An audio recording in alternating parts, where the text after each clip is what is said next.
Feliz sábado para todos os nossos amigos e ouvintes. Estamos aqui mais uma vez para fazer um comentário sobre um texto bíblico. Hoje nós iremos falar sobre algo que aconteceu na cidade de Jericó. Vamos orar. Eterno Pai, muito obrigado. Estamos pelos teus cuidados, obrigado pela vida e pela saúde. Obrigado também, Senhor, porque o Senhor nos perdoa, o Senhor nos ensina, o Senhor nos salva. Precisamos, Senhor, encarecidamente de Tua presença, do Teu Santo Espírito. Assiste-nos, Senhor, pela Tua misericórdia. Nós te pedimos por todos aqueles que necessitam de Ti. Pai Santo, o mundo está cheio de problemas, sérios problemas. Mas confiamos em Ti que nós, Teus filhos, seremos ensinados a vencer, para que sejamos vitoriosos como Cristo. Deus misericordioso, nos entregamos em Tuas mãos, dá-nos um sábado de muitas felicidades, para a honra e glória do Teu nome. Amém. Hoje, 7 de junho de 2024, já estamos partindo para o meio do ano. Hoje nós temos um assunto bem interessante. Um dia em Jericó. Aqui foi um caso de um dia em Jericó, mas Jericó tem uma longa história. Jericó é uma das mais antigas cidades do mundo. Eu acredito que Jericó tenha pelo menos 5.000 anos, no mínimo. É uma cidade que a ciência até diz que tem mais, mas não pode ter mais de 6.000 anos, porque o mundo tem 6.000 anos. Então vamos dizer que Jericó tenha 5.000 anos, 5.500 anos, isso é possível. Jericó, ele foi palco de muitas coisas. Quem não já ouviu falar na queda dos muros de Jericó? Depois que Moisés saiu com o povo de Deus do Egito, Moisés morre e entrega todo o seu trabalho a Josué. E no capítulo 6 de Josué vai falar sobre a queda de Jericó, dos muros de Jericó. Uma linda história, linda sim. É contada de uma maneira pitoresca, mas não foi tão fácil assim. Mas eu aconselho que leiam Josué, capítulo 6, para conhecerem mais de Jericó. Mas o que nós queremos falar hoje é um fato que aconteceu em um dia. E isso está relatado em Lucas 19. Vamos ver o que é que diz aqui. Entrando em Jericó, atravessava Jesus a cidade. Era uma cidade, naquela época, bem já desenvolvida, reconstruída. E Jesus, chegando ali, ele então entra naquela cidade. Eis que um homem chamado Zaqueu, maioral dos publicanos e rico, ele era um chefe dos cobradores de impostos, e procurava ver a Jesus.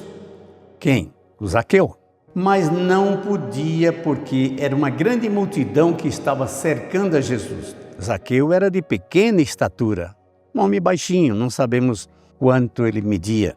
Então, correndo adiante, subiu num sicômoro a fim de ver Jesus, porque por ali Jesus havia de passar. Naquela região ali tem muitos sicômoros, uma árvore grande, que permite que a pessoa suba e até se esconda lá na folhagem. Quando Jesus chegou naquele lugar, o que aconteceu? Olhou para cima e quem ele vê? Zaqueu. E Zaqueu achava que não ia ser visto por ninguém. Mas Jesus sabia da vida de Zaqueu, sabia quem era Zaqueu, sabia dos pecados de Zaqueu. Mas não só de Zaqueu, ele sabe também os nossos pecados, a nossa vida. E Jesus disse uma coisa impressionante que eu gostaria que eu e você também passássemos pela mesma experiência. Olhando para cima, disse-lhe: Zaqueu, desce depressa, pois convém ficar hoje em tua casa. Quisera também que Jesus diga isso para nós: quero ficar em tua casa hoje. E ali Jesus, ele pernoitou na casa de Zaqueu com aqueles que o acompanhavam, que deve ter sido maravilhoso. Ele desceu a toda pressa e recebeu com alegria. Ele ficou muito alegre. Ele queria apenas ver Jesus. Mas Jesus agora diz que vai para a casa dele.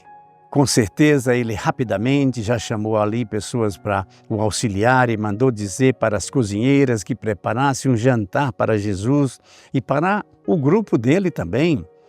E ele foi ansioso para casa naquele dia. Todos os que viram murmuraram, dizendo: ele se hospeda na casa de um pecador? Ninguém gostava de Zaqueu. Ele era um cobrador de impostos. Ele era um fiscal de rendas. Ele era odiado pela cidade. E ainda mais, ele era o chefe dos cobradores de impostos.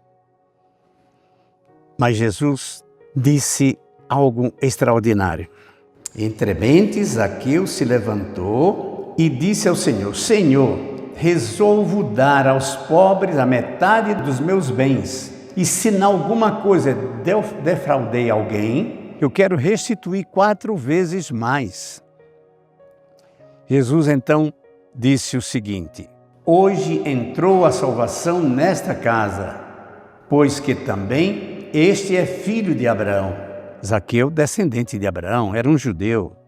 Era um homem que, apesar de ser odiado, ele pertencia à família judaica. Mas, pela sua profissão, ele era odiado. E Jesus ainda diz assim: porque o Filho do Homem veio buscar e salvar os perdidos. A nossa meditação, ela precisa se demorar nisto. Jesus veio salvar os perdidos. Ele não veio para os santos, ele veio salvar os pecadores. E quem é pecador? Eu sou o maior deles. Eu costumo dizer que eu já pequei muito porque eu tenho muita idade, eu tenho nada mais e nada menos do que 81 anos. Ah, quanta experiência, agradáveis, coisas não agradáveis. Eu lamento ser um pecador. Mas eu peço perdão a Jesus daquilo que o ofendi em todos os momentos. E peço a Deus que me dê o Espírito Santo para que eu possa me convencer do pecado, da justiça e do juízo. Eu peço também por vocês. Eu peço por todos aqueles que se acham pecadores. E eu tenho dito: Senhor, quanta gente quer pertencer a Ti e muitas vezes nem sabe o caminho. Ensina-nos o caminho. E qual é o caminho que devemos usar para chegar até Jesus? Lembram de algum verso que fala disso? Quando Jesus lá em João diz o seguinte: eu sou o caminho, a verdade e a vida, e ninguém vem ao Pai senão por mim. Jesus é o caminho, Jesus é a verdade, Jesus é a salvação. Nós não temos 2 caminhos, 2 pessoas por quem devemos ser salvos. Da mesma maneira que Zaqueu foi perdoado, que Jesus o aceitou e o curou, dando a salvação, eu e você também precisamos caminhar pelo caminho de Zaqueu. Vejam lá, quero ir à tua casa, quero pernoitar na tua casa. Jesus foi carinhoso com Zaqueu, com a família de Zaqueu, e em momento algum houve acusação da parte de Jesus contra aquele pecador. Nós muitas vezes temos a tendência de querer criticar pecadores, aqueles que nos ofendem. Jesus nos ensina ainda a dizer como ele disse: Pai, perdoa-lhes porque eles não sabem o que estão fazendo. Quando uma pessoa nos ofende, ele não sabe o que está fazendo, porque ele está ofendendo o Filho de Deus. Quer dizer que nós então devemos amar os nossos inimigos? Sim, perfeitamente. Agora, amar os inimigos não é nos juntarmos, viver com eles uma vida em comum, cometendo os mesmos erros deles. Cada um deve buscar a Jesus para, a partir dali, não pecarmos mais. Jesus também falou para Madalena: eles não te condenaram, eu também não te condeno. Vai, não peques mais. É o que Jesus também falou para o Zaqueu e fala para nós também. Vai, não peques mais. Você está disposto a deixar Jesus entrar na sua casa? Não basta reconhecer que Ele é Salvador. Não basta ser feliz porque Jesus nos salvou. Nós precisamos algo mais. Nós precisamos seguir a Jesus. E como seguir a Jesus? fazendo o que Ele pede, vivendo a vida que Ele viveu. Ele ajudará para que nós tenhamos uma vida diferente, uma vida santificada. E o nosso testemunho, e o maior testemunho, é a nossa vida e também a nossa pregação. Quando você testemunha, você prega. Sem falar no pregar o Evangelho, realmente distribuindo Bíblias, dando estudos bíblicos, distribuindo livros onde fale da salvação, da melhor maneira de agradar a Deus. A Bíblia tem muitas lições. Não são difíceis para quem tem o conhecimento que o Espírito Santo dá, porque o Espírito Santo lembrará daquilo que devemos fazer. Mas por falar em lembrar, nós podemos não lembrar o que nunca passamos, o que nunca lemos, o que nunca conhecemos. Precisamos conhecer, ler, testemunhar, e o Espírito Santo, na hora necessária, na hora que mais precisarmos, Ele vai nos lembrar daquilo que é preciso fazer e da vontade do nosso Deus maravilhoso. Meus amigos, está começando mais um sábado, esse dia que foi reservado para que possamos adorar, bendizer ao nome de Deus e também cuidar da família. E a nossa família, quem é? Todos os filhos de Deus, eles constituem a nossa família. Fazer o bem, orar por aqueles que sofrem, e o mundo está cheio de tormentos. Devemos orar por essas pessoas, orar por nós mesmos, pelos que nos rodeiam, pelas nossas famílias. Nós não somos independentes, nós somos participantes de uma grande família de Deus.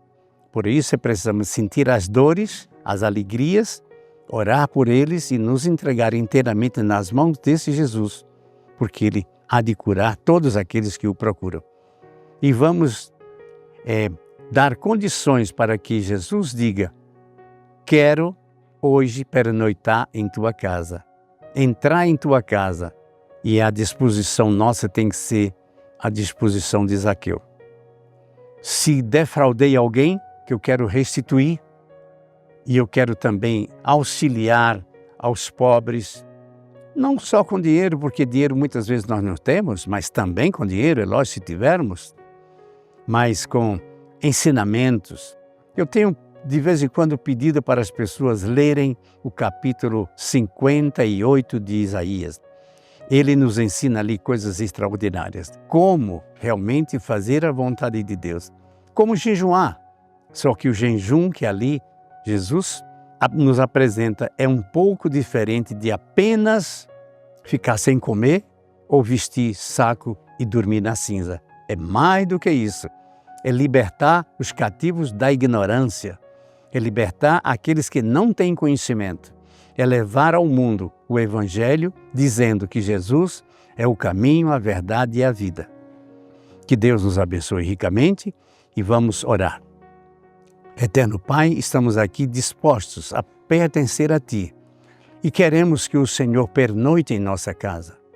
Pai Santo e Eterno, entra na nossa vida e transforma-nos pela Tua misericórdia. Pai misericordioso, estamos aqui agradecidos pela salvação em Cristo Jesus. Nós queremos louvar e bendizer o Teu nome.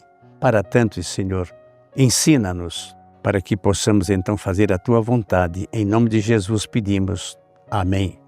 Um feliz sábado para todos e que Deus nos abençoe ricamente.